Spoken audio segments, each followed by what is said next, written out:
Okay, so this is my Meso cycle with all of my warm-ups and static stretches put in for my 12 weeks.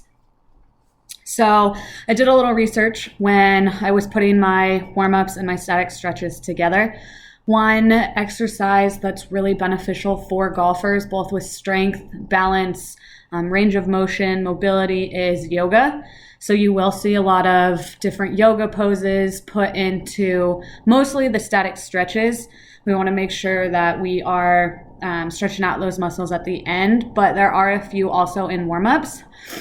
Another thing that you will see is a lot of my warm-ups are full body warm-ups. It's not necessarily one specific portion that I'm focusing on. Since golf does use the whole body for the entire swing, I decided to put my warm-ups as a very full body, make sure every muscle and every section is as warmed up as it can be before they start on the specific resistance training. So for my preseason strength, you can see I have pretty long warm-ups, pretty decent static stretches. Again, you can see some of the yoga poses here with the sitting chair twist.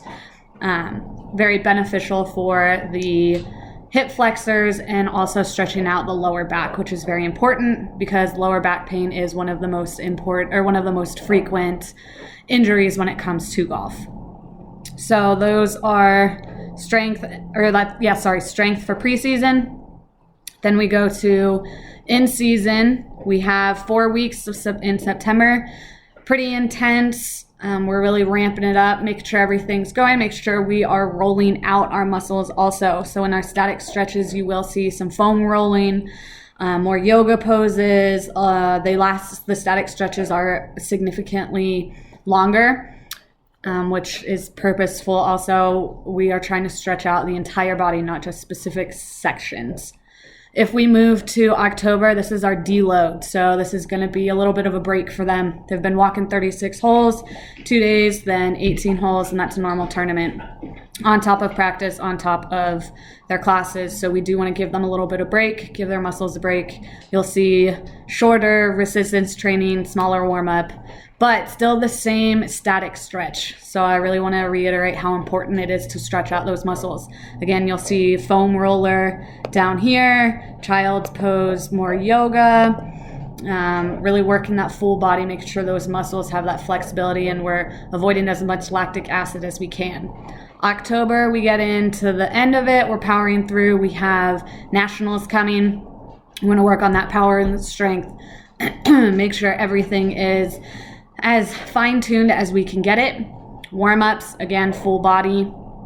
We are getting a little more specific here. They do get a little bit longer. Our static stretches, full body, lots of yoga, much longer for a reason. They've been going for a long time. They need that break. They've been going for a long time. They need that extra stretching to make sure their muscles are not cramping and are not too fatigued. November, we go into postseason, active rest, good warm-up, not as long, very basic. Then static stretches, lots and lots and lots of yoga included. Preseason resistance training, I do include yoga as a resistance training mechanism. It's important for them to give their muscles that rest that it needs, but we don't want to impede the range of motion or flexibility. So postseason is lighter, but there is lots and lots of stretching and cardio integrated into that program.